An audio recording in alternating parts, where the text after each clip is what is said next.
నా పేరు తిరుపతి. నేను కానిస్టేబుల్గా విధులు నిర్వహిస్తాను జగిత్యాల జిల్లాలో. అయితే నాకు సాయంత్రం డ్యూటీ చేసుకొని తిరిగి రాగా ఒక candidate bike to bike accident చేయడంతో నాకు చాలా డ్యామేజెస్ అయినాయి. చేయి ఫ్రాక్చర్ ప్లస్ లెగ్ ఫ్రాక్చర్ అయినాయి.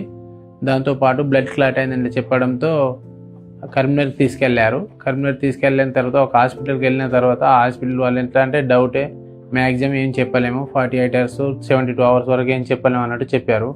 సో అక్కడ మాతో పాటు ఉన్న వాళ్ళు, మా డిపార్ట్మెంట్ వాళ్ళందరూ ఇక్కడ వద్దు, బాగాలేదు, హైదరాబాద్ అయితే మంచిగా పలాని సార్ ఇట్లా అని సైఫర్ సార్ వాళ్ళ పేరు చెప్పడంతో అక్కడ బాగుంటుంది, న్యూరో ప్లస్ ఏదైనా ఆర్థోపెడిక్ బాగుంటుందని ఇలా చెప్పడంతో అక్కడ రిఫర్ చేసి డైరెక్ట్ అంబులెన్స్తో మాట్లాడి అక్కడ అవసరం లేదని అక్కడికి తీసుకెళ్ళి మళ్ళీ తీసేసి విత్ బ్లీడింగ్ కాకుండా ఇవన్నీ చేసి ప్రికాషన్ చేసుకొని నాకు పంపించారు హైదరాబాద్కి.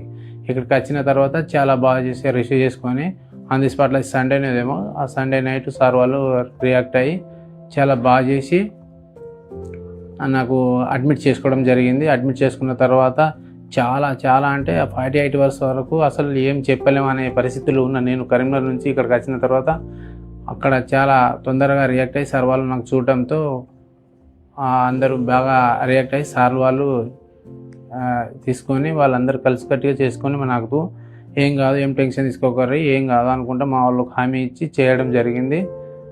ఇప్పుడు నేను అసలు కాళ్ళు నడతానా లేదా అనేది నాకు అసలు డౌటే ఉండే.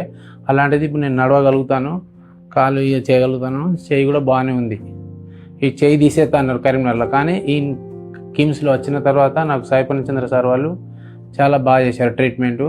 ఇప్పుడు నేను చాలా హ్యాపీగా ఉన్నాను. అలాగే ఈ హాస్పిటల్లో నాకు ఒక సర్జరీ అయిన తర్వాత రెండో సర్జరీలో కూడా సార్ దగ్గరుండి సార్ మంచి చేయించి ఇప్పుడు నేను నడిచే విధంగా చేసిండు. సార్కు చాలా థ్యాంక్స్, సాయి పూర్ణచంద్ర సార్కి. అండ్ కిమ్స్లో ఉన్న సిబ్బంది కూడా నాకు చాలా బాగా చూసుకున్నారు, వాళ్ళందరూ కూడా థ్యాంక్స్.